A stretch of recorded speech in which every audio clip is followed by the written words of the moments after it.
السلام عليكم ورحمة الله وبركاته. نحمده ونصلي على رسوله الكريم. أما بعد فقد قال الله تعالى في القرآن العظيم والفرقان المجيد: ولا تهنوا ولا تحزنوا وأنتم الأعلون إن كنتم مؤمنين. صدق الله العلي العظيم. سبحان ربك رب العزة عما يصفون وسلام على المرسلين والحمد لله رب العالمين. اللهم صل على سيدنا محمد وعلى آله وأصحابه وسلم. اللهم صل على سيدنا محمد وعلى آله وأصحابه وسلم. اللهم صل على سيدنا محمد وعلى آله وأصحابه وسلم. கண்ணியத்திற்கும் மரியாதைக்கும் உரிய அல்லாஹ்வின் நல்லடியார்களே, பெரியோர்களே, அருமை சகோதரர்களே, புனிதம் நிறைந்த ரமலான் மாதத்தினுடைய 6வது தராவீகை நிறைவேற்றி இங்கே அமர்ந்திருக்கிற நம் அனைவரின் மீதும் அல்லாஹு ஜல்ல ஜலாலுஹுவின் பேரருள் என்றென்றும் நிறைவாக பொழியட்டுமாக. அருமையானவர்களே, புரட்சி பாதையின் வெளிச்சக்கீற்றுகள் என்கிற தொடரிலே முஹம்மது நபிகள் நாயகம் ஸல்லல்லாஹு அலைஹி வஸல்லம் அவர்களுடைய வாழ்க்கையிலே நடைபெற்ற யுத்தங்களில் எந்த அடிப்படையில் அவர்கள் வெற்றியடைந்தார்கள் என்கிற செய்திகளை நாம் பார்த்து வருகிறோம். இன்றைய தினம் நாம் கந்தக் யுத்தம் என்கிற தலைப்பில் பேசுவதாக திட்டமிட்டு இருந்தது. நோட்டீஸ்ல எல்லாம் பிரிண்ட் ஆயிருக்கு. ஆனால் இன்னைக்கு நாம் அந்த கந்தக் யுத்தத்தை பற்றி பேச முடியாது.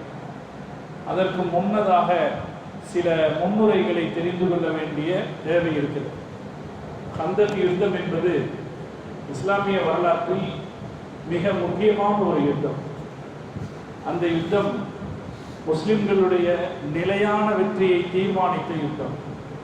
அதிலே நாம் எடுத்துக்கொள்ள வேண்டிய பாடங்களும் படிப்பினைகளும் தெரிந்து கொள்ள வேண்டிய செய்திகளும் நிறைய இருக்கு. அதனாலே அதை இன்றைக்கு பார்ப்பது பொருத்தமாக இருக்காது. அதற்கு முன்னாலே சில செய்திகளை நாம் பார்க்க வேண்டும். அப்படி பார்க்கிற வகையில் கஸவத்து ஹம்ராஇல் அஸத், ஹம்ராஉல் அஸத் யுத்தம் என்கிற யுத்தத்தை பற்றிய செய்திகளை இன்றைய தினம் நாம் பார்க்க இருக்கிறோம். இந்த யுத்தம் எப்போ நடந்துச்சு அப்படின்னா, உஹது யுத்தம் நடந்த நாளுக்கு அடுத்த நாள் நடந்தது. உஹது யுத்தம் ஹிஜ்ரி 3வது வருடம் ஷவ்வால் மாதம் 15ஆம் நாள் சனிக்கிழமை நடந்தது என்று நான் உங்களுக்கு முன்னால் சொல்லியிருக்கிறேன். இது ஞாயிற்றுக்கிழமை நடந்தது.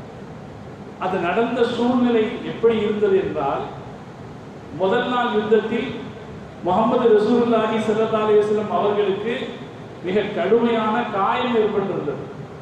அவர்களுடைய தலை கவசத்தில் இருந்த இரும்பு சங்கிலிகள் உடைந்து அவருடைய மூக்கில் குத்தி இருந்தன. அந்த குத்தப்பட்டிருந்த சங்கிலிகளால் அவர்களுடைய முன்பற்கள் உடைந்து போயிருந்தது. அந்த சங்கிலி கலட்டப்படாத நிலையில் அடுத்த நாள் யுத்தத்திற்கு நபி ஸல்லல்லாஹு அலைஹி வஸல்லம் அவர்கள் புறப்பட்டார்.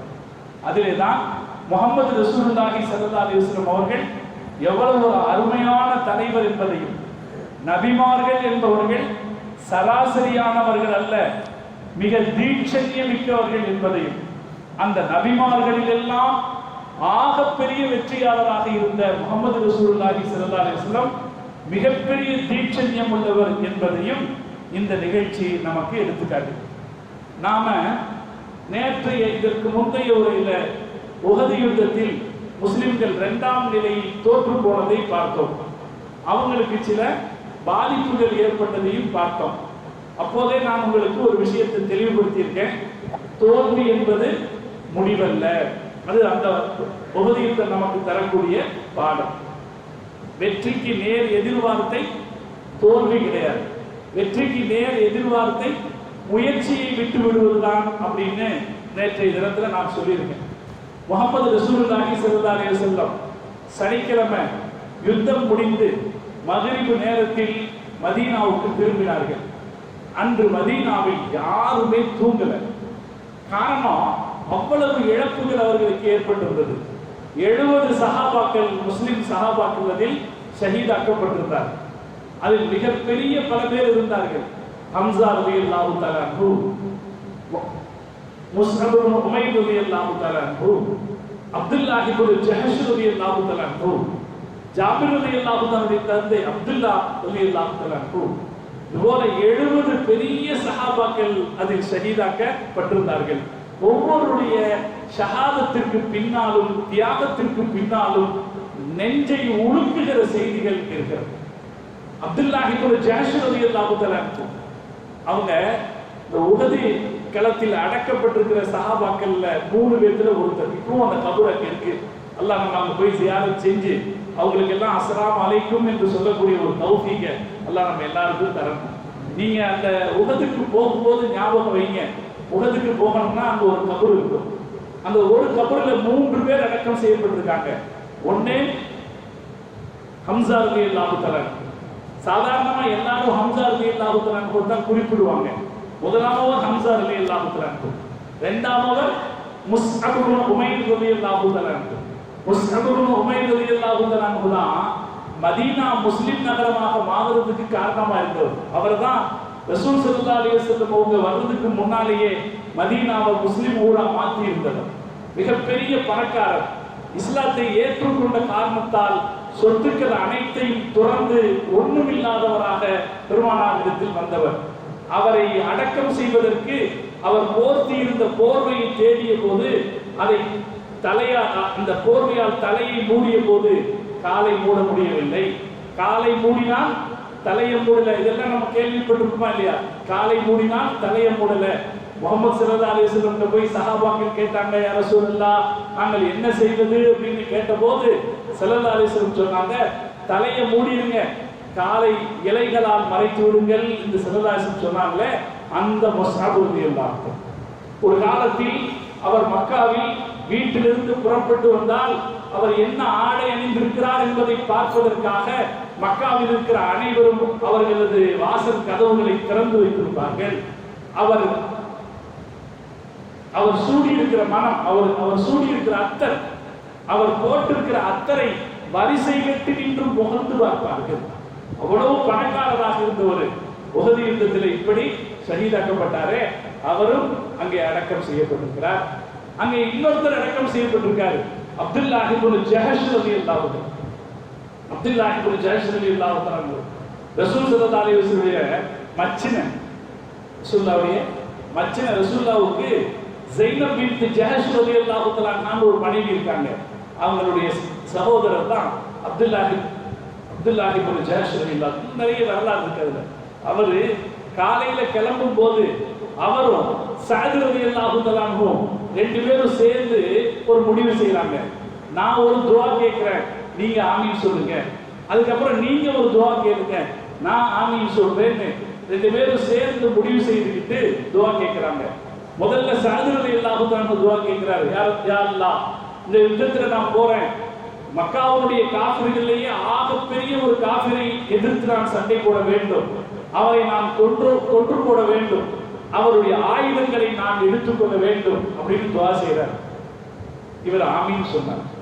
அதுக்கப்புறம் அப்துல்லாஹ் இப்னு ஜஹஷ் ரலியல்லாஹு அன்ஹு துஆ செய்றாங்க, யா அல்லாஹ், இந்த யுத்தத்தில் உன்னுடைய எதிரிகளில் ஒரு பெரிய எதிரியை நான் சண்டையிட வேண்டும், அவன் எனது மூக்கை வெட்ட வேண்டும், என் காதை வெட்ட வேண்டும், என் கைகளை அவன் வெட்ட வேண்டும், இவைகளெல்லாம் ஏன் வெட்டப்பட்டன என்று நாளை கேள்வி வருகிற போது யா அல்லாஹ் உனக்காகவே வெட்டப்பட்டது என்று நான் சொல்ல வேண்டும் என்று அப்துல்லாஹ் இப்னு ஜஹஷ் ரலியல்லாஹு அன்ஹு துஆ செய்தாங்க. அதே மாதிரி ஆச்சு. அவங்க அங்க அடக்கம் செய்யப்பட்டது. நான் ஒரு சின்ன உதாரணங்களை சொன்னேன். இந்த உதாரணங்கள்ல அந்த இறந்து போன 70 சஹாபாக்கள் இருக்கிறாரு. ஒவ்வொருத்தருக்கு பின்னாலும் அப்படி ஒரு வரலாறு இருக்குது. ஹந்தலா ரலியல்லாஹு அன்ஹு அவருக்கு அப்பதான் கல்யாணம் ஆச்சு. மனைவியோட தனி அறையில இருந்தார். குளிப்பு கடமையாக இருந்த நேரத்துல அவருக்கு யுத்தத்துக்கான அழைப்பு வந்துச்சு. அப்படியே இறங்கி வந்த ஒரு யுத்தத்துல ஷஹீத் ஆயிட்டாரு. குளிக்கிறதுக்கு முன்னாடி ஷஹீத் ஆயிட்டாரு. அவரை மலக்குமார்கள் குளிப்பாட்டினார்கள். அவருடைய உடலை எடுக்கிற போது அதில் மலக்குமார்கள் அவரை குளிப்பாட்டிய தண்ணீர் துளிகள் அவருடைய உடலில் இருந்து சொட்டிக் கொண்டிருந்தன.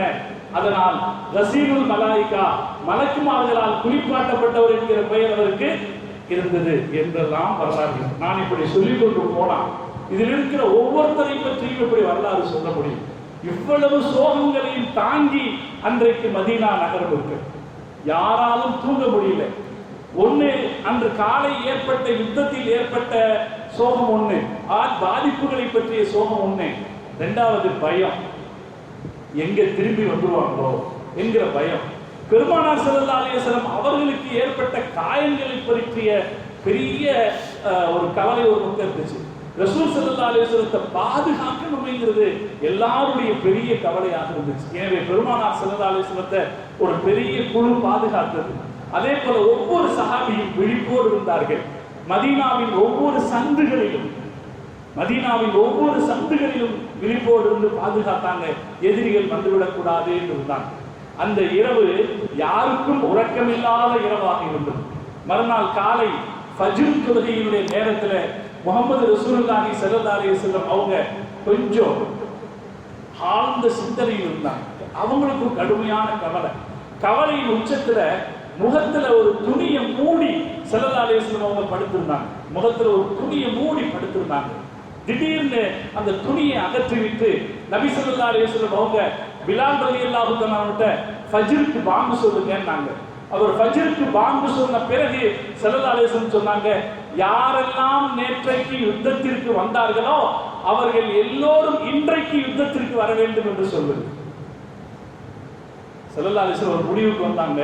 இந்த எதிரிகள் போகாமல் திரும்பி ஒரு வேலை வந்து விட்டார். அவங்க திரும்பி வருவதற்கு ஒரு வாய்ப்பு இருக்கு. ஏன்னா நேற்றைய யுத்தத்துல அவங்களுக்கு ஒரு கம்ப்ளீட்டான வெற்றி கிடைக்கல. அதனால் அவர்கள் திரும்பி வருவதற்கு வாய்ப்பு இருக்கு.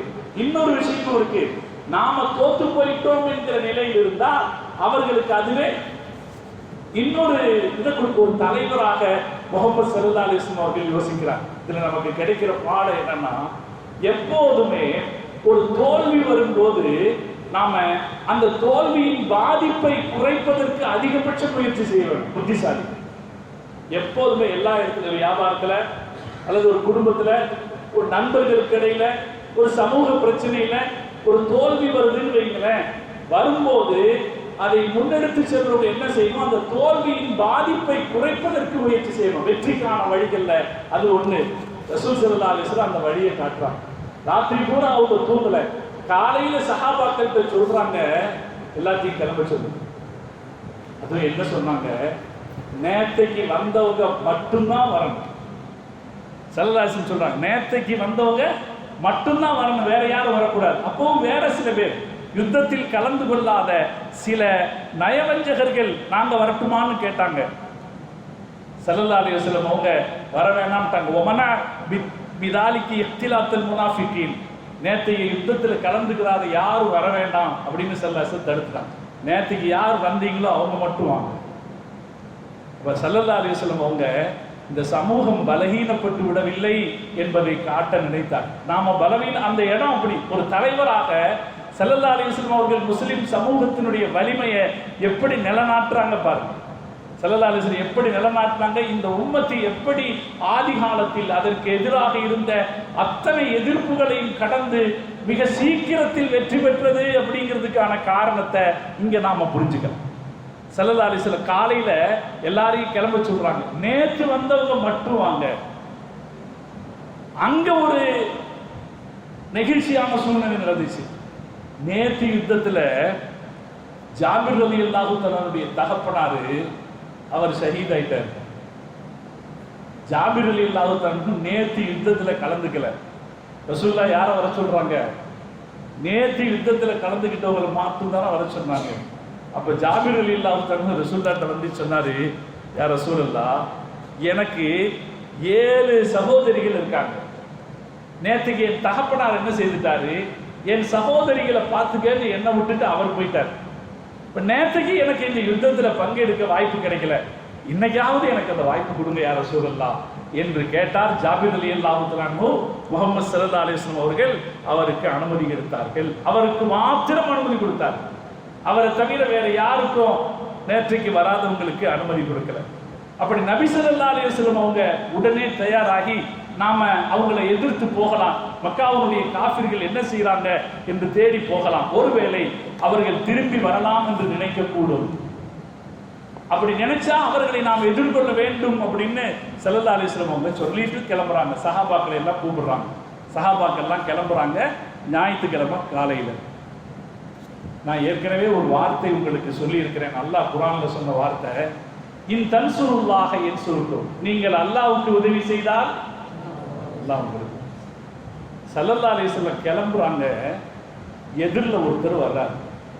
மக்காவுடைய ஒரு அந்த அரபகத்தினுடைய ஒரு பிரபலமான மனிதர் மஅபத் இப்னு அபி மஅபதில் ஹுஸாயி, ஹுஸாயி பனு ஹுஸா கபீலாவை சார்ந்த மஅபத் இப்னு அபி மஅபத் அப்படிங்கிற ஒரு பிரமுகர் வர்றார்.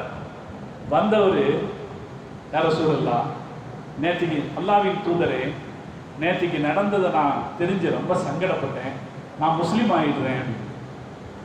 ஸல்லல்லாஹு அலைஹி வஸல்லம் கிளம்பிக்கிட்டு இருக்கும்போது சொல்றாரு, நான் முஸ்லீம் ஆயிடுறேன், ஆனால் நான் முஸ்லீம் ஆனது யாருக்கும் தெரியாது அப்படின்னு அவர் சொல்லிட்டு சொல்றாரு. சொல்லும்போது நான் ஏதாவது செய்யணும்னா சொல்லுங்க. அப்ப நபி ஸல்லல்லாஹு அலைஹி வஸல்லம் சொன்னாங்க, அபூ சுஃபியானை திரும்ப வராமல் தடுக்க முடியுமானால் தடுத்து விடுங்க. நபி ஸல்லல்லாஹு அலைஹி வஸல்லம் எச்சரிக்கையை பாருங்க. தன்னுடைய சமூகத்தை பாதுகாக்கிறதுல ஸல்லல்லாஹு அலைஹி வஸல்லம் எச்சரிக்கையை பாருங்க. அவர் ஒரு பிரமுகர், அவருடைய பேச்சுக்கு ஒரு மரியாதை இருக்கு. இப்ப நபி ஸல்லல்லாஹு அலைஹி வஸல்லம் வந்து அவர் இஸ்லாத்தை ஏத்துக்கும் போது ஸல்லல்லாஹு அலைஹி வஸல்லம் சொல்றாங்க, அபூ சுஃபியானை போய் பாருங்க, பார்த்து அவன் திரும்பி வர முடியாதபடி ஏதாவது செய்யும் என்று ஸல்லல்லாஹு அலைஹி வஸல்லம் சொன்னாங்க. சொல்லிட்டு நிக்கல. ஸல்லல்லாஹு அலைஹி வஸல்லம் புறப்பட்டாங்க. ஹம்ரா உல் அசத், மதீனாவிலிருந்து 8 கிலோமீட்டர் தள்ளி இருக்கிற ஹம்ரா உல் அசத் அப்படிங்கிற இடத்துக்கு வந்து ரசூலுல்லாஹ் தங்கிட்டாங்க. சகோதரர்களே, என்ன நடந்துச்சுன்னா, ரசூல் ஸல்லல்லாஹு அலைஹி வஸல்லம் பயந்த மாதிரி தான் நடந்துச்சு. நேற்று ஜெயிச்சுட்டு ஓடுனாங்களே மக்காவினுடைய காஃபிர்கள், அவங்க மதீனாவிலிருந்து 36 கிலோமீட்டர் தொலைவில் இருக்கிற ரௌஹா என்கிற இடத்துல போய் ராத்திரி தங்கினாங்க. காலையில் எந்திரிச்ச உடனே அவங்களுக்கு இடையில ஒரு பேச்சுவார்த்தை நடந்தது. அந்த பேச்சுவார்த்தையில அவங்கள சில பேர் சொன்னாங்க, நேத்துக்கு என்னதான் நீங்க செஞ்சீங்க, நேத்து நீங்க ஒன்றும் பண்ணல, உங்களுக்கு அவ்வளவு வாய்ப்பு கிடைச்சது, லெட்டு மாதிரி. நேத்துக்கு எங்க இருந்தாங்க அவங்க? நேத்துக்கு எங்க இருந்தாங்க? மதீனாவுக்கு பக்கத்தில் இருந்தாங்க. முஸ்லிம்களை விட முஸ்லிம்கள் கூட உலக அடிவாரத்தில் இருந்தாங்க, மதீனாவுக்கு பக்கத்தில் இருந்தாங்க. அவங்க என்ன வேணுமானாலும் செஞ்சிருக்கலாம். அவங்க பேசிக்கிறாங்க ரௌஹால. ரசூலுல்லாஹ் பயந்த மாதிரி நடந்துச்சா? ஸல்லல்லாஹு அலைஹி வஸல்லம் அப்ப ரசூலுல்லாஹ்வுடைய தலைமைத்துவத்தினுடைய தீர்க்க தரிசனத்தை என்னன்னு சொல்றது? இப்படி அவங்க யோசிப்பாங்கன்னு அவங்க நினைக்கிறாங்க. இவங்க காலையில யோசிக்கிறாங்க. இதுல என்ன ஆச்சரியம்னா, அவங்க யோசிக்கிறதுக்கு முன்னாடி ரசூலுல்லாஹ் யோசிச்சாங்க. ஸல்லல்லாஹு அலைஹி வஸல்லம் சொன்ன மாதிரியே அபூ சுஃபியானும் அவருடைய ஆட்களும் பேசிக்கிறாங்க. நேத்துக்கு நீங்க ஒன்றும் பண்ணல, அசப்தும் ஷௌகத்தல் கௌமி வஹத்தஹும், சில முற்களை எடுத்தீர்கள். சில முற்களை அப்படின்னா என்ன அர்த்தம்? சில பெரிய ஆளுகளை நீங்க கொன்னீங்க, அவ்வளவுதான், ஒன்றும் பண்ணல. வலம் துபீதீன், அவர்களை நீங்கள் அடியோடு அழிக்கவில்லை. 3000 பேர் இருக்காங்க, 3000 பேர் இருக்காங்க. அப்படியே மதீனாவுக்குள்ள போயிருந்தா மதீனாவில் ஒன்று இல்லைன்னு பண்ணிருக்கலாம். அவர்களை நீங்கள் அடியோடு அழிக்கவில்லை. பக்கிய மின்ஹும் ஒரு ஊசும், அவர்களில் பல தலைவர்கள் இன்னும் மிச்சம் இருக்கிறார்கள். எல்லாரும் மௌத்தா போனதாத்தான நினைச்சுக்கிறீங்க. இன்னும் பல பேர் மிச்சம் இருக்கிறார்கள். அவர்கள் உங்களுக்காக தயாராகி வருவார்கள். அதனால நம்ம எல்லாம் ஒன்று செய்வோம், திரும்பி போவோம், அவர்களை முற்றாக அழித்துவிட்டு திரும்பி வருவோம் அப்படின்னு சொன்னார். அப்ப ரசூல் ஸல்லல்லாஹு அலைஹி வஸல்லம் பயந்த மாதிரி அவங்களுக்கும் ஒரு யோசனை வருது. அதை அவர்களில் பெரும்பாலோனோர் ஒத்துக்கொண்டார்கள். சரி, நீங்க சொல்றது சரிதான், நேற்றுக்கு நமக்கு ஒரு சான்ஸ் கிடைச்சது, நாம விட்டுட்டு வந்துட்டோம், வாங்க எல்லாரும் திரும்பி போலாம் என்று அவர்கள் கிளம்புகிற போது அவர்களில் இருந்த ஒருவர் சஃப்வான் இப்னு உமையா, அவர்களில் காசு செலவு பண்ணக்கூடிய ஸ்பான்சர், அவர் சொன்னாரு, இல்ல நீங்க திரும்பி போகாதீங்க, இதெல்லாம் அல்லாஹ் சரி ஏற்பார். அவர் சொன்னாரு, நீங்க திரும்பி போகாதீங்க, லா தஃபாலு, அப்படி செய்து விடாதீர்கள், ஃபைன்னல் கௌம கத் கலிபு, அவர்கள் மிக கோபத்தோடு இருக்கிறார்கள், முஸ்லிம்கள் கோபத்தோடு இருக்கிறார்கள். நான் என்ன பயப்படுறேன்னா, நேற்றைக்கு வந்தது கூட 700 பேர் தான் வந்தாங்க, இன்னைக்கு என்ன ஆகலாம், அவர்களில் யாரெல்லாம் நேற்று வரவில்லையோ அவர்கள் எல்லாம் சேர்ந்து திரண்டு வரலாம். அப்படி வரும்போது ஒருவேளை நமக்கு தோல்வி ஏற்படலாம். சஃப்வான் சொல்றாரு ஒருவேளை நமக்கு தோல்வி ஏற்படலாம். அதுக்கு அடுத்து சஃப்வான் சொல்றாரு, இப்ப ஜெயிச்சோங்கிற பேரு நம்மகிட்ட இருக்கு இல்லையா, ஃபர்ஜிஉ வத்தௌலத்துக்கும், ஜெயிச்சோங்கிற அந்தஸ்து நம்மகிட்ட இருக்கு, திரும்பி போயிடலாம். திரும்பி ஒருவேளை நாம திரும்பி அந்த பக்கம் போனோம்னா அந்த வெற்றி யார் பக்கம் போக வாய்ப்பு இருக்குது, அவர்கள் பக்கமும் போக வாய்ப்பு இருக்குது அப்படின்னு சஃப்வான் இப்னு உமையா சொன்னார். இந்த கருத்தை பலரும் ஏத்துக்கல. எல்லாரும் என்னதான் சொன்னாங்க, கிளம்பி போயிடலாம். அபூ சுஃபியான் ரலியல்லாஹு தஆலா அவர் பின்னாடி இஸ்லாத்துக்கு வந்துட்டார். அவருக்கு மட்டும் கொஞ்சம் தயக்கம், ஒருவேளை இப்ப கிடைச்ச வெற்றி நினைக்காம போயிடுச்சுன்னா என்ன பண்றது. அவர் ஒரு யோசனை சொன்னாரு, நான் ஒரு வேலை பண்றேன், நாமெல்லாம் போக வேண்டாம், திரும்பி போக வேண்டாம் அப்படின்னு யோசனை பண்ணிட்டு அவர் ஒரு வேலை பண்ணாரு. ரசூலுல்லாஹ் ஒரு தந்திரம் பண்ணாங்கல்ல, நபி ஸல்லல்லாஹு அலைஹி வஸல்லம் என்ன பண்ணாங்க, இப்படி சொன்னாங்களா இல்லையா, ஒரு ஆள் அனுப்புனாங்கல்ல. அப்ப அவர் ஒரு வேலை, அபூ சுஃபியான் என்ன பண்ணாரு, நாம சஃப்வான் சொல்ற பேச்சு கேட்க வேணாம், நாம கிளம்பி போவோம். ஏன்னா எல்லாருடைய ஏற்பாடு, அவருக்கு மனசுல ஒரு மாதிரி இருந்தா கூட எல்லாருடைய கருத்தும் கிளம்பி போகலான்னு தான் இருக்கு. கிளம்பி போகலான்னு இருக்கும்போது இவர் எப்படி மறுக்க முடியும். அபூ சுஃபியான் என்ன செஞ்சாரு, சரி கிளம்பலாம் அப்படின்னு நினைக்கும் போது அந்த மஅபது இப்னு அபீ மஅபது வந்தார். நபி ஸல்லல்லாஹு அலைஹி வஸல்லம் அவங்க சொல்லி அனுப்புனாங்க இல்லையா, அவர் வந்தார். அவர் வந்து அவருக்கு இவங்களுக்கும் நல்ல பழக்கம் இருந்துச்சு. அவங்கள பார்த்த உடனே ரெண்டு பேரும் குசலம் விசாரிச்சுக்கிட்டாங்க. நேற்றுக்கு ஜெயிச்சிட்டீங்களாமே அப்படின்னு எல்லாம் குசலம் விசாரிச்சுக்கிட்டாங்க. அவர்கிட்ட இவர் கேட்கிறார், அவர்களுடைய செய்தி என்ன. அபூ சுஃபியான் கேட்கிறார் மஅபதுட்ட, அவர்களுடைய செய்தி என்ன. மஅபது சொல்றார், வரலாற்று ஆசிரியர்கள் சொல்றாங்க, மஅபது என்ன செஞ்சாராம், ரசூல் ஸல்லல்லாஹு அலைஹி வஸல்லம் அப்பதான் கிளம்புறாங்க, கொஞ்சம் கொஞ்சமா கிளம்புறாங்க, எல்லாம் காயப்பட்டு கிளம்புறாங்க. மஅபது என்ன பண்ணாராம், ஒரு பெரிய படையோடு முகமது கிளம்பி வந்துட்டு இருக்காரு அப்படின்னு ஒரு காட்சி எப்படி சித்தரிச்சு காமிச்சாராம். ஒரு கற்பனையான ஒரு காட்சியை சித்தரிச்சு காமிச்சாராம் நிறைய பேரோட. இது மாதிரி ஒரு படையை நான் பார்க்கல, பயங்கர கோபத்தோட ஆத்திரத்தோட பெரும் நெருப்பாக அவங்க கிளம்பி வந்துட்டு இருக்காங்க அப்படின்னு மஅபது இப்னு அபீ மஅபது சொல்ல. அபூ சுஃபியானுக்கு ஏற்கனவே ஒரு சின்ன தயக்கம். அந்த தயக்கத்துல இவர் சொன்ன வார்த்தையை கேட்ட உடனே உனக்கு நாசம் உண்டாகட்டும்னு அவரை திட்டார். திட்டிட்டு என்ன செய்யுது, அப்புறமும் அவருக்கு ஒரு மனசு அடங்கலை. இப்ப என்ன செய்ய முடியாது, இவர் இவ்வளவு தூரம் சொன்னதுக்கு அப்புறம் கிளம்பி போக முடியாது. அதனால அவர் ஒரு யோசனை பண்றாரு. அபூ சுஃபியான் அப்போ விட்டு கொடுக்கல. அபூ சுஃபியான் என்ன பண்றாரு, அவர் ஒரு ஆளை பிடிக்கிறாரு. ரசூலுல்லாஹ்வுக்கு ஒரு ஆள் கிடைச்சாரா இல்லையா, அது மாதிரி ஒரு ஒரு தூதுக்குழு அந்த பக்கமா வருது, ஒரு வியாபாரிகளுடைய கூட்டம் அந்த பக்கமா வருது. அவங்கள பிடிச்சார். அவங்கள பிடிச்சு பனு அப்துல் கைஸ் அப்படிங்கிற ஒரு குழு அப்படி வர்றாங்க. அவங்கள பிடிச்சு அபூ சுஃபியான் சொன்னாரு, எங்களுக்கு நீங்க ஒரு ஹெல்ப் பண்ண முடியுமா, என்ன செய்யணும், நீங்க போற வழியில முகமது இருப்பார். இந்த மஅபது என்ன பண்ணாரு தெரியுமா, மஅபது ரசூலுல்லாஹ் பத்தி செய்தி சொல்லும்போது ஒரு வார்த்தை சொல்லிட்டாரு, நீங்க திரும்பி போயிடாதீங்க, ஒருவேளை நீங்க திரும்புறீங்கன்னா இந்த கார்னர் இந்த வளைவு திரும்பின உடனே முகமதை பார்ப்பீர்கள் அப்படின்ட்டார். இந்த வளைவு திரும்பின உடனே முகமதை பார்ப்பீர்கள் அப்படின்ட்டார். உடனே இவங்களுக்கு அங்க இருக்கிறதுக்கு பயம். உடனே இவங்க என்ன சொன்னாங்க, அந்த தூதுக்குழு இடையில வந்த தூதுக்குழு சொன்னாங்க, நீங்க போகிற வழியில முகமது வருவார், முகம்மதை பார்த்தீங்கன்னா அவர்கிட்ட நீங்க என்ன சொல்லணும், மக்காவின் காபிர்கள் பெரிய ஒரு படையோட வந்துட்டு இருக்கிறதாக சொல்லணும். சும்மா ஒரு பொய்ய கிளப்பு தந்திரம் பாருங்க. வாழ்க்கையில வந்து ஜெயிக்கிறதுக்கு என்னெல்லாம் மனுஷன் தந்திரம் பண்ணுவான், அதுவும் அரசியல்ல என்னமெல்லாம் தந்திரம் பண்ணுவான் பாருங்க. எனக்கு 4-5 நாளா இருக்கிற ஒரு பெரிய ஆச்சரியம் என்னன்னா, நம்ம நாட்டில் இருக்கிற மக்களுடைய காசுகளை பெரும்பாலான காசு வச்சிருக்கிறது ஸ்டேட் பேங்க், ஒரு பெரிய வங்கி. ஸ்டேட் பேங்க் உச்ச நீதிமன்றத்துக்கு ஒரு ரிப்போர்ட் கொடுக்குது. அந்த ரிப்போர்ட் எப்படி இருக்குன்னா போலியான ரிப்போர்ட். படிச்சீங்களா இல்லையா பத்திரிகைகள் எல்லாம்? இல்ல, நாம என்ன மாதிரி நாட்டில் வாழ்றோம், நம்ம ஆட்சி செய்யறவனுங்க எவ்வளவு மகா மட்டமானவர்களா இருக்கிறாங்க அப்படிங்கிறதுக்கு ஒரு உதாரணம். அரசியல் வரும்போது என்னெல்லாம் நடக்குது பாருங்க, என்னெல்லாம் நடக்குது. இப்படி எல்லாம் நான் ஆச்சரியப்படுறேன். இந்த தலைப்பு நான் அவங்க வச்சிருக்கேன், புரட்சி பாதைன்னு வச்சிருக்கேன்.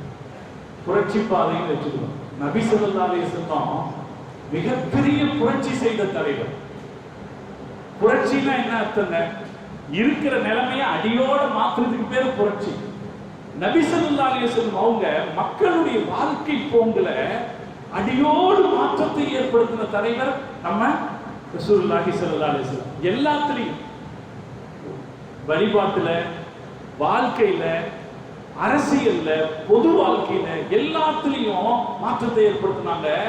அந்த மாற்றம் 1000 வருஷத்துக்கு அப்பாலும் அப்படியே இருக்கிறது. இன்னைக்கு நான் ஒரு இது படிக்கிறேன். உமர் ரலியல்லாஹு அன்ஹு பஜார்ல போறாங்க. பஜார் நடக்க, கடவீதியில இறங்கி நடக்கிறாங்க. யாரோ ஒரு ஆள் சத்தம் போடுறார். குரல் மட்டும் கேக்குது, மூமின்களின் தலைவரே, சட்டமெல்லாம் போட்டுட்டீங்க, கண்டிப்பா தான் நீங்க இருக்கீங்க, ஆனா நீங்க அனுப்புன கவர்னர்கள் எப்படி இருக்காங்கன்னு பாக்குறீங்களா? யாரோ ஒருத்தர் சத்தம் போடுறார், நீங்க அனுப்புன கவர்னர்கள் எப்படி இருக்காங்கன்னு பாக்குறீங்களா?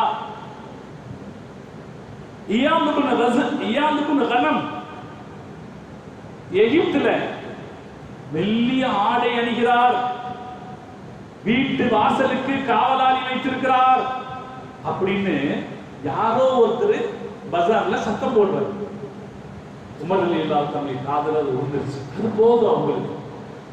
உடனே உமர் ரலியல்லாஹு அன்ஹு அவங்கள கூப்பிட்டெல்லாம் கேட்டுட்டு இருக்கல. முஹம்மது இப்னு மஸ்லமா ரலியல்லாஹு அன்ஹுங்கிற சஹாபி, பெரிய வீரர், அவரை கூப்பிட்டாங்க. கூப்பிட்டு நேரா எகிப்துக்கு போ, அந்த கவர்னர் எப்படி எங்க இருக்கிறாரோ அப்படியே புடிச்சுவாங்க. அவர் எப்படி இருக்காரோ அப்படியே புடிச்சுவாங்க. இவர் முஹம்மது இப்னு மஸ்லமா ரலியல்லாஹு அன்ஹு அங்க போறார் எகிப்து. எகிப்துக்கு போனா அங்க சொன்ன மாதிரியே அவர் வீட்டுக்கு ஒரு காவலாளி இருக்கிறார். மாஷா அல்லாஹ். உமர் ரலியல்லாஹு அன்ஹு 22.5 லட்சம் கிலோமீட்டர்களை ஆட்சி செய்த போதும் கூட ஒரு காவலாளி வச்சுக்கிட்டது இல்லை, ஒரு வேலைக்காரன் வச்சுக்கிட்டது இல்லை.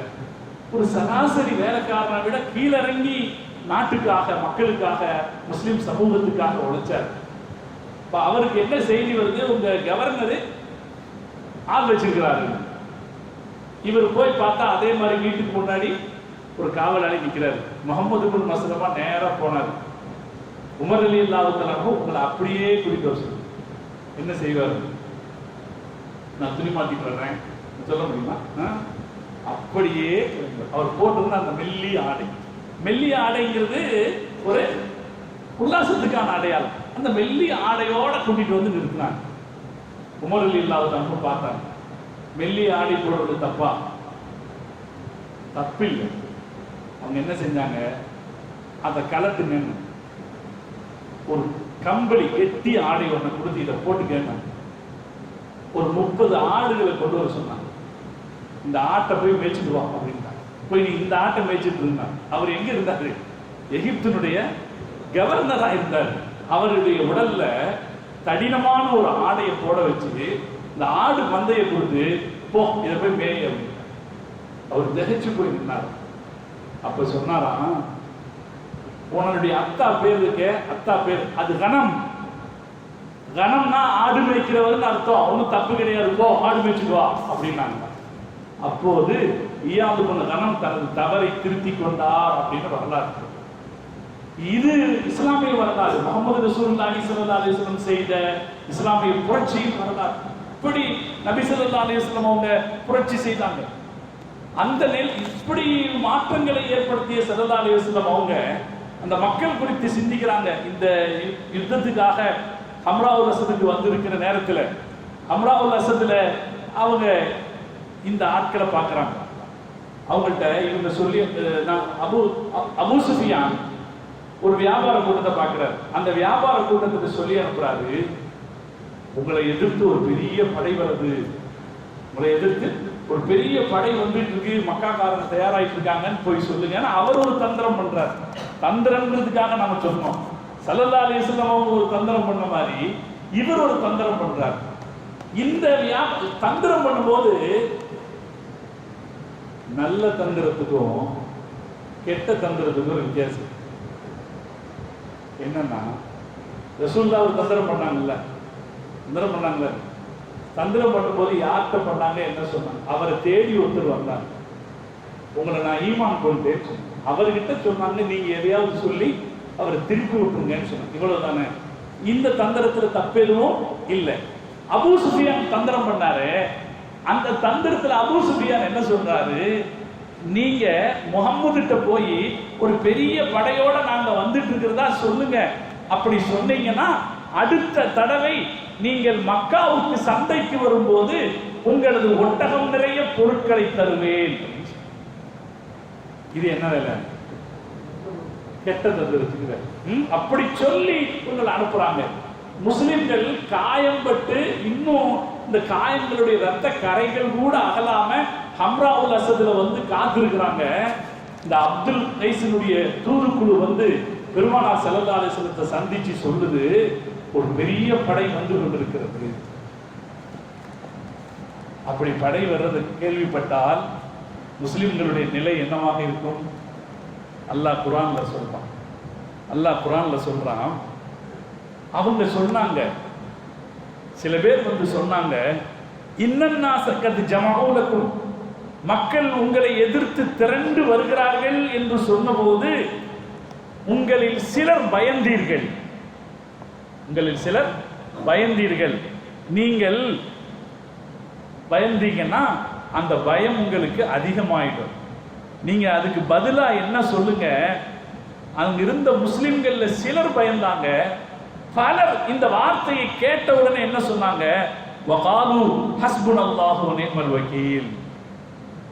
இந்த செய்தியை கேட்ட உடனே, ஒரு பெரிய படை வருதுங்கிற செய்தியை கேட்ட உடனே அங்க இருந்தவங்க என்ன சொன்னாங்க, சில பேர் பயந்தாங்க தான், ஆனா மற்ற நிறைய பேர் என்ன சொன்னாங்க, வகாலு ஹஸ்புனல்லாஹு வ நிஅமல் வக்கீல் என்று சொன்னார்கள். பயப்படல, வந்தால் எதிர்கொள்வோம் என்று சொன்னாங்க. இந்த பேச்சுவார்த்தை நடந்துகிட்டு இருக்கும் போது மக்காக்காரங்கள்ட்ட நடந்த ஆலோசனை இருக்கு பார்த்தீங்களா, இந்த ஆலோசனையை பற்றிய செய்தி ரசூலுல்லாஹ்வுக்கு சொல்லப்படுது. உங்களை எதிர்த்து சண்டைக்கு வரலாம், மதீனாவை முற்றிலுமா அழிச்சிடலான்னு அவங்க பேசும்போது சஃப்வான் இப்னு உமையா வேண்டாம் அப்படி செய்யாதீங்கன்னு தடுத்தாரு அப்படின்ற செய்தியை பெருமானார்ட்ட வந்து சொல்றாங்க. அப்ப நபி ஸல்லல்லாஹு அலைஹி வஸல்லம் சொன்னாங்க, அவர் சமூகத்திற்கு நன்மை செய்திருக்கிறார், அவர் சமூகத்தை அவர் பாதுகாத்திருக்கிறார், அவர்கள் மட்டும் திரும்ப வந்திருந்தார்கள் என்றால் மிக மோசமான தோல்வியை அவர்கள் சந்தித்திருப்பார்கள் என்று நபி ஸல்லல்லாஹு அலைஹி வஸல்லம் அவர்கள் சொன்னார். சொன்ன பிறகு ஸல்லல்லாஹு அலைஹி வஸல்லம் 3 நாள் அங்க தங்கி இருந்தாங்க. வரலாறு என்ன சொல்லுது? 3 நாள். அது எதை காட்டுது? பயப்படல. பெரிய ஒரு கூட்டம் வருதுன்னு சொன்னாலும் முஸ்லிம்கள் பயப்படல. 3 நாட்கள் அங்க தங்கி இருந்தாங்க.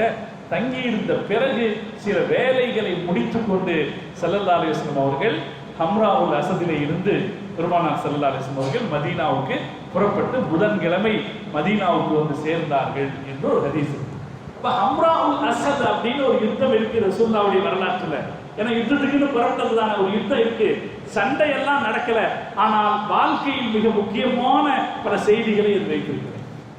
அது என்ன செய்தி வச்சிருக்குன்னா, ஒண்ணு, எதிர்பாராமல் நிகழ்ந்துவிட்ட தோல்வியை ஸல்லல்லாஹு அலைஹி வஸல்லம் அவர்கள் அதில் வெற்றியாக்கி கொண்டார்கள். ஏன்னா அவங்க வந்திருக்கலாமா இல்லையா, திருப்ப வந்திருந்து அடிச்சிருந்தாங்கன்னா அது ஒரு பெரிய பாதிப்பா தான் இருந்திருக்கும். நபி ஸல்லல்லாஹு அலைஹி வஸல்லம் அவங்க திரும்ப உடனே அடுத்த நாளே புறப்பட்டு அவங்களுடைய முகத்துல அவங்களுடைய தலை கவசத்தின் மிச்சங்கள் ஒட்டி கொண்டிருக்கிற நிலையில அடுத்த நாளே புறப்பட்டு ஒரு யுத்தத்துக்கு வந்து தான் யாரு, தன் சமூகம் எப்படிப்பட்ட சமூகம் அப்படிங்கிறத எதிராளிகளுக்கு ஸல்லல்லாஹு அலைஹி வஸல்லம் அவர்கள் பயன்படுத்தி கொண்டார்கள் இந்த இந்த திட்டம் இருக்குதே, இது பெருமானாருடைய புரட்சி வரலாற்றில் ஜெயிக்கிறதுக்கு காரணமாக இருந்துச்சு. என்ன ஜெயிச்சாங்க? தோல்விக்கு பிறகு அதை வெற்றியாக காட்டுவதற்கான முயற்சியில இறங்கணும்.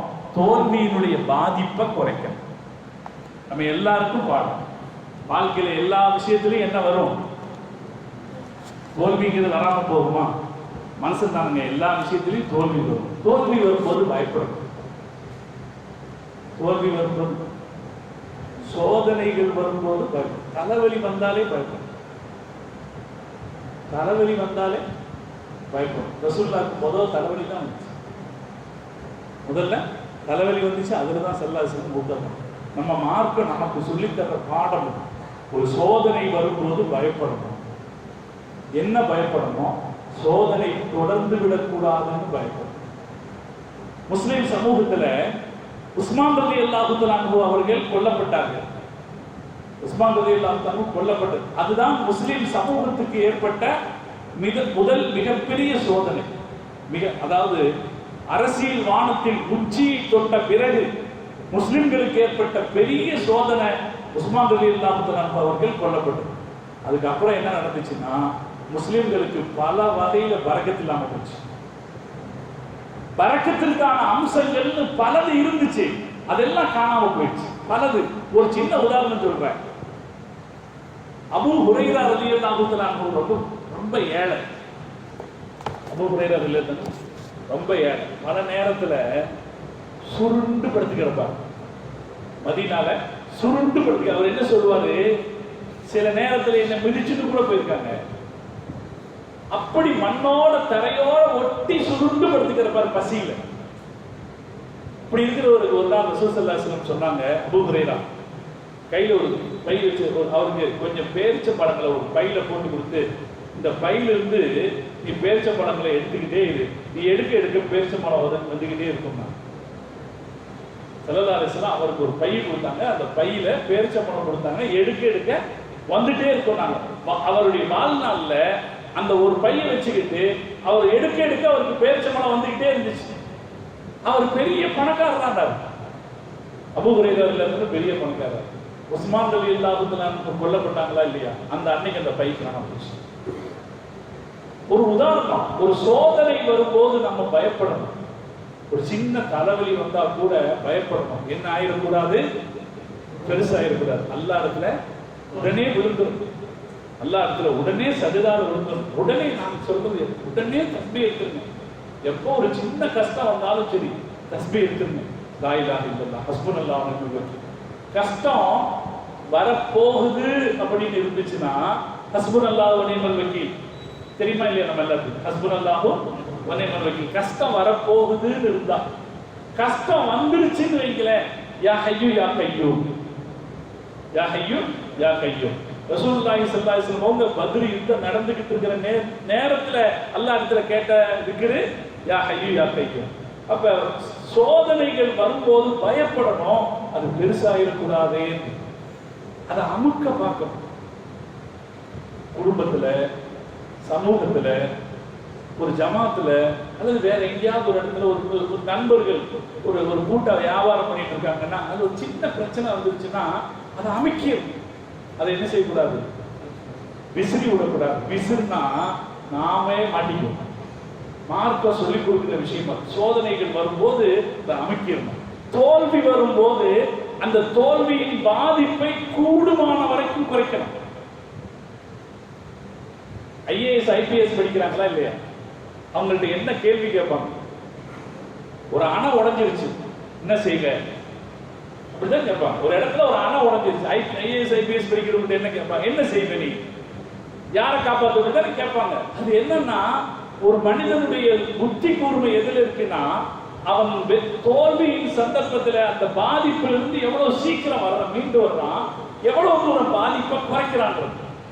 முஹம்மது ரசூலுல்லாஹி ஸல்லல்லாஹு அலைஹி வஸல்லம் அவர்களுடைய இந்த ஹம்ராவுல் அஸதுங்கிறத நான் இன்னைக்கு எடுக்கிறதுக்கு காரணமே இந்த நிகழ்வுல ஸல்லல்லாஹு அலைஹி வஸல்லம் அவங்க சமூகத்துக்கு கற்றுக் கொடுக்குறாங்க. இந்த பாடத்தை கற்றுக் கொடுக்குறாங்க. தோல்விகள் வரும்போது அது துவண்டு விடக்கூடாது. இந்த தோல்வியின் பாதிப்பிலிருந்து அந்த பாதிப்பை எந்த அளவுக்கு கட்டுப்படுத்த முடியுமோ அந்த அளவுக்கு கட்டுப்படுத்த வேண்டும் என்பதை அது நமக்கு கற்றுத் தருகிறது. அல்லாஹ் அதை புரிந்து கொள்கிற தௌஃபீக்கை தருவானா.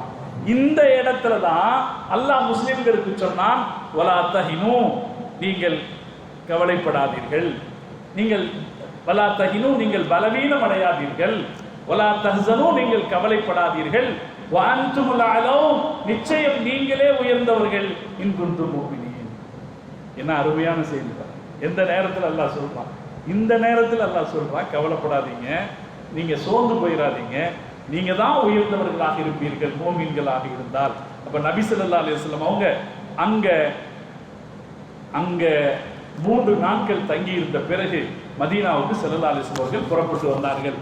இது உஹது யுத்தத்தின் தொடர்ச்சி, உஹது யுத்தத்தினுடைய தொடர்ச்சி. இதை நாம தெரிஞ்சு வச்சுக்கோம். அதுக்கு அடுத்து நான் கொஞ்ச நேரத்தில் வேறொரு செய்தி உங்களுடைய கவனத்துக்கு கொண்டு வர்றேன். இது நாளைக்கு நாம கந்தக் யுத்தத்தை பார்ப்பதற்கு பயன்படும். மதீனால ரசூல் ஸல்லல்லாஹு அலைஹி வஸல்லம் போன உடனே அந்த ஊருடைய தலைவராக மாறினாங்க. அப்படித்தானே? நபி ஸல்லல்லாஹு அலைஹி வஸல்லம் மக்காவை விட்டு கிளம்பும் போது அவங்க பயந்து பயந்து அகதியாக கிளம்பினா கூட மதீனாவுக்கு போய் சேரும் போது ரசூல் ஸல்லல்லாஹு அலைஹி வஸல்லம் தலைவராக போய் சேர்ந்தாங்க, தானே தலைவராயிட்டாங்க. மதீனால யார் இருந்தாங்கன்னா அவுஸ் ஹஸ்ரஜ் அப்படின்ற 2 சகோதர குடும்பங்கள் இருந்தார்கள். மதீனாவுடைய மக்களாக அவுஸ் ஹஸ்ரஜ் 2 குடும்பங்கள் இருந்தாங்க. இவங்க 2 குடும்பங்களையும் சேர்த்து தான் அன்சாரிகள் அப்படின்னு நாம சொல்றோம். இந்த 2 குடும்பங்கள் இருந்தாங்களா? இது அல்லாம மதீனாவுடைய ஓர பகுதிகளில் 3 யூத குடும்பங்கள் இருந்தாங்க. 3 யூத குடும்பங்கள் இருந்தாங்க. இந்த யூத குடும்பங்கள் யார் அப்படின்னா, மூசா அலைஹிஸ்ஸலாமோடு ஹஜ்ஜுக்கு வந்தவர்கள். மூசா அலைஹிஸ்ஸலாம் ஹஜ்ஜுக்கு வந்தாங்க. ஹஜ்ஜுக்கு வரும்போது அவங்களோட யூதர்கள் ஹஜ்ஜுக்கு வந்தாங்க. வந்து திரும்பும் போது மதீனாவின் வழியாக திரும்பினாங்க. மதீனாவை அவங்க பார்த்த உடனே ஆச்சரியப்பட்டாங்க. கடைசி நபி வருவார் என்று தௌராத் எந்த இடத்தை சுட்டி காட்டுகிறதோ அந்த இடத்திற்கான அடையாளம் எல்லாம் எங்க இருக்கு? மதீனாவில் இருக்குன்னு தெரிஞ்சுக்கிட்டாங்க. இதை அவங்க பார்த்தாங்க. அவங்க பார்த்துட்டு திரும்ப அவங்க ஜெருசலத்துக்கு வந்துட்டாங்க. ஜெருசலத்துல ஒரு காலகட்டத்தில் அவங்க இருக்க முடியாத சந்தர்ப்பம் ஏற்பட்டுச்சு. ஜெருசலத்தை ஒரு ஆட்சியாளன் வேறொரு ஆட்சியாளன் கைப்பற்றும் போது இவங்க ஓடி போக வேண்டிய சூழ்நிலை ஏற்பட்டுச்சு. உலகத்தின் பல மூலைக்கும் யூதர்கள் செதறினார்கள். அப்படி செதறும் போது அவங்கள சில பேருக்கு என்ன ஞாபகம் வந்துச்சு, கடைசி நபி வருவார்னு ஒரு இடத்தை நாம பார்த்த இடம் எங்க இருக்கு? இங்க இருக்குது அப்படின்னு தெரிஞ்சு 3 யூத குடும்பங்கள் மதீனாவில் வந்து குடியேறினார்கள். நாம ஞாபகம் வச்சுப்போம். 3 பேர். பனு கைன்கா, பேர் சொல்றது கஷ்டமா இருக்கும். பனு கைன்கா, பனு நமீர், பனு குறைதா, இது 2 நமக்கு தேவை. இந்த பேர்கள் எல்லாம் நமக்கு தேவை. நாளைக்கு நாம இந்த கந்தக் யுத்தத்தை பார்க்கறதுக்கு இது அவசியம். இந்த 3 யூத குடும்பங்களும் மதீனாவை சுற்றி செல்வாக்கோடு குடியிருக்கிறாங்க. என்ன செல்வாக்குன்னா, அவங்ககிட்ட காசு இருக்கு, வட்டிக்கு கொடுப்பாங்க. காசு வச்சு வட்டிக்கு கொடுக்கிறவனுக்கு பக்கத்தில் இருக்கிறவன் எல்லாம் அடிமையாத்தான் இருக்கணும். அல்லாஹ் எல்லா நிலையிலும் நம்மையும் நம்ம சமூகத்தையும் அல்லாஹ் பாதுகாக்கணும். அப்ப அவுஸ் ஹஸ்ரஜ்கள் மதீனாவின் பூர்வீக குடிகளாக இருந்தாலும் கூட இந்த 3 யூத குடும்பத்துக்கும் கட்டுப்பட்டு நடக்க வேண்டியவங்களா தான் இருந்தாங்க. நபி ஸல்லல்லாஹு அலைஹி வஸல்லம் மதீனாவுக்கு போன உடனே தலைவரானாங்கல்ல, தலைவரான உடனே செஞ்ச வேலை இந்த 3 யூத குடும்பத்தோட உடன்படிக்கை செய்து கொண்டார்கள். இதெல்லாம் நீங்க படிச்சிருப்பீங்க இல்லையா? உடன்படிக்கை செஞ்சுக்கிட்டாங்க. என்ன உடன்படிக்கை? நீங்க எங்களோட சண்டை போடக்கூடாது, நாங்க உங்களோட சண்டை போட மாட்டோம். எங்க எதிரிக்கு நீங்க உதவக்கூடாது, உங்க எதிரிக்கு நாங்க உதவ மாட்டோம். நாம பரஸ்பரம் ஒத்துழைமா இந்த ஊர்ல இருப்போம் அப்படின்னு ஒப்பந்தம் பண்ணிக்கிட்டாங்க. இந்த நிலையில முதல்ல இந்த யூதர்கள் எங்கேயுமே பக்கத்தில் இருக்கிறவன நிம்மதியா இருக்க விட மாட்டான். அந்த யூதனுடைய இயல்பு. அவனுக்கிட்ட அந்த என்ன இருக்குன்னா ஒரு திமிரு இருந்துட்டே தான் இருக்கும். முஸ்லிம்கள் ரசூலுல்லாஹ் வந்த உடனே அவர்களுக்கு பயப்படுற நிலையிலிருந்து இவங்க கொஞ்சம் தைரியமான சூழ்நிலைக்கு வந்துட்டாங்க.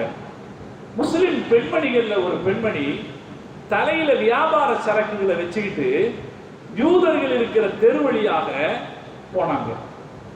இதை பார்த்துட்டு அவனுங்கள்ல கொஞ்சம் பேர், யூதர்கள்ல ஒரு இடத்துல உட்கார்ந்து பேசிக்கிட்டு இருந்தவனுங்கள்ல கொஞ்சம் பேர், இதனாலதான் ரோட்ல உட்கார்ந்து சும்மா பேசக்கூடாதுன்னு மார்க்கம் சொல்லுது.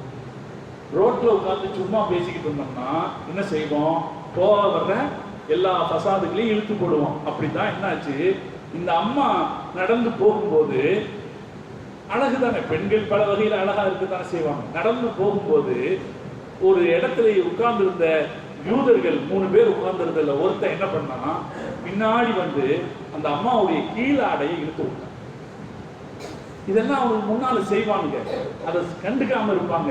இப்ப என்னாச்சு, ஒரு சஹாபி அதை பார்த்தாரா, அவருக்கு கோபம் வந்துச்சு, கையில வாள் வச்சிருந்தாரு, ஓடி போய் அந்த யூதனை வெட்டி போட்டார். அவனுக்கெல்லாம் சேர்ந்து சஹாபி ஒப்பந்தத்துக்கு முதல் பிரச்சனை. நபி ஸல்லல்லாஹு அலைஹி வஸல்லம் சொன்னாங்க, நீங்க ஊரை காலி பண்ணிருங்க. பனு கைன்கார்கள் மதீனாவிலிருந்து வெளியேற்றப்பட்டார்கள். கொஞ்ச நாள்ல ஒரு சின்ன பிரச்சனையில பனு கைன்கார்கள் மதீனாவிலிருந்து வெளியேற்றப்பட்டார்கள். அப்ப 3 யூத குடும்பங்கள் அங்க இருக்கு, அதுல ஒரு குடும்பம் வெளியேற்றப்பட்டது. இவங்க எல்லாம் சேர்ந்ததுதான் மதீனா, இவர்கள் வெளியேற்றப்பட்டார்கள். அதுக்கு பிறகு இதெல்லாம் உடனே நடக்குது. ஒரு 3 வருஷம் கழிச்சு நபி ஸல்லல்லாஹு அலைஹி வஸல்லம் அவர்களுடைய சஹாபிகள்ல ஒருத்தர், பனு நலீர் அப்படின்ற யூதர்கள் இருக்காங்களா இல்லையா, அவர்கள் சம்பந்தப்பட்ட ஒரு ஆளை தெரியாம கொன்னுட்டாரு. தெரியாம அவங்க சம்பந்தப்பட்ட ஆளை கொன்னுட்டாரு. ரசூல் ஸல்லல்லாஹு அலைஹி வஸல்லம் மதீனாவுடைய தலைவர், அவங்க நினைச்சிருந்தா என்ன செய்திருக்கலாம், இதுல சமரசம் பேசுறதுக்கு என்ன நோக்கி வாங்கன்னு கூப்பிட்டுருக்கலாம். ஸல்லல்லாஹு அலைஹி வஸல்லம் அப்படி செய்யல. இல்ல மற்ற தலைவர்கள்லாம் என்ன பண்ணுவாங்க, தெரியாம நடந்துருச்சுன்னு சொல்லி ஏதாவது சாலாக்கு பேசி நம்மளுடைய தரப்பை நிலநாட்ட முயற்சி பண்ணுவாங்க. ஆனா ரசூலுல்லாஹ் அப்படி செய்யல. ஸைத் இப்னு ஹாரிஸா ரலியல்லாஹு தஆலா ரசூலுல்லாஹ்வுடைய வளர்ப்பு மகன், அவரை கையில பிடிச்சுக்கிட்டு நேரா ரசூலுல்லாஹ் இறங்கி பனு நலீர்கள் இருந்த பகுதிக்கு போயிட்டாங்க. ஸல்லல்லாஹு அலைஹி வஸல்லம் பெரிய தலைவர், அவங்களுக்கு பலத்த அச்சுறுத்தலும் இருக்கு. அதுக்கு இடையில ரசூலுல்லாஹ் அவங்களை நோக்கி போனாங்க. போன உடனே அவங்களுக்கு என்ன செஞ்சாங்க, ரசூலுல்லாஹ் வந்திருக்காங்கன்னு சொன்ன உடனே வரவேற்று உட்கார வச்சு, நீங்க என்ன விஷயமா வந்திருக்கீங்க, இது மாதிரி ஒரு தப்பு நடந்து போச்சு, அதுக்கு என்ன உண்டோ அதை நம்ம செஞ்சிடலாம். அவங்க அதெல்லாம் ஒரு பொருட்டே இல்லை, அதையெல்லாம் நம்ம சாதாரணமா பார்த்துக்கலாம், அது ஒன்றும் பெருசே இல்லை, நீங்க இவ்வளவு தூரம் வந்திருக்கீங்க, சாப்பிட்டுட்டு தான் நீங்க போகணும் அப்படின்னு. அப்ப அவங்க ஸல்லல்லாஹு அலைஹி வஸல்லம் அவர்களுக்கு அழைப்பை ஏற்றுக்குவாங்க. யார் அழைப்பு கொடுத்தாலும் ஏற்றுக்குவாங்க, மறுக்க மாட்டாங்க. ஸல்லல்லாஹு அலைஹி வஸல்லம் அவங்க அழைப்பை ஏற்றுக்கிட்டு அங்கேயே இருந்தாங்க. அவங்க ஒரு சவுத்துக்கு அடியில ரசூல் ஸல்லல்லாஹு அலைஹி வஸல்லத்தை உட்கார வச்சாங்க. பெருமானார் ஸல்லல்லாஹு அலைஹி வஸல்லம் அவர்கள் அந்த சவுத்துக்கு கீழே உட்கார்ந்த பிறகு இந்த யூதர்களுடைய மனசு மாறியது. எல்லாருடைய மனசல்ல, ஒரு சில பேருடைய மனசு மாறிச்சு. அவங்க என்ன செஞ்சாங்க, மனுஷர் சரியா வசமா சிக்கி இருக்காரு, மேல சவுத்துக்கு மேல இருந்து ஒரு கல்லை போட்டு அவரை கொன்றுவோம் அப்படின்னு முடிவு. அதை முடிவு செய்து அதை செய்வதற்கு அவர்கள் ஆயத்தமான போது, எப்போதுமே அல்லாஹ் தஆலா மனசுக்குள்ள மட்டும் திட்டம் வந்துச்சுன்னா பிடிக்க மாட்டான். அதை செய்வதற்கு அவர்கள் ஆயத்தமான போது அல்லாஹ் ஜிப்ரீல் அலைஹிஸ்ஸலாத்துக்கு இதை சொல்லி கொடுத்துதான், நீங்க உட்கார்ந்து இருக்கிற சவுத்துக்கு மேல இருந்து ஒரு கல்லை போட்டு உங்களை கொல்றதுக்கு முயற்சி பண்றாங்க. உடனே ஸல்லல்லாஹு அலைஹி வஸல்லம் அவர்களுக்கு கோபம் வந்துச்சு. ஸைத் இப்னு ஹாரிஸா ரலியல்லாஹு தன்னுடைய கையை வேகமா பிடிச்சிட்டு இழுத்துட்டு நேரா வந்தாங்க மதீனாவுக்கு. வந்து அடுத்து ஸல்லல்லாஹு அலைஹி வஸல்லம் சொன்னாங்க, உங்களுக்கு 3 நாள் டைம், அதுக்குள்ள இந்த ஊரை காலி பண்ணிருக்கணும். பனு நலீர்கள் அங்கிருந்து காலி செய்யப்பட்டாங்க. இவங்க அது முன்னாடி போனவங்க கொஞ்சம் பேர், இவங்க ஒரு பெரிய கூட்டம், பெரிய பெரிய கோட்டைகள் வீடுகள் கட்டி பெரும் பெரும் தோட்டம் துறவுகளோடு வாழ்ந்து கொண்டிருந்த செல்வந்தர்களாக இருந்த நிறைய யூதர்கள் இருந்தாங்க. அவங்களை எல்லாம் ஸல்லல்லாஹு அலைஹி வஸல்லம் சொன்னாங்க, ஒரு ஒட்டகம் எவ்வளவு சுமக்க முடியுமோ அந்த அளவுக்கு சுமந்துட்டு நீங்க போயிடலாம். அப்போது ரசூலுல்லாஹ் என்ன செய்யல, உங்க எல்லாத்தையும் ஒப்பந்தம் இருந்துச்சு, இந்த ஒப்பந்தத்தை மீறினீங்க, வெளியே போங்க என்று நபி ஸல்லல்லாஹு அலைஹி வஸல்லம் சொன்னாங்க. இதெல்லாம் தான் இன்னைக்கு இருக்கிற யூதனுக்கு வரக்கூடிய ஆத்திரம்.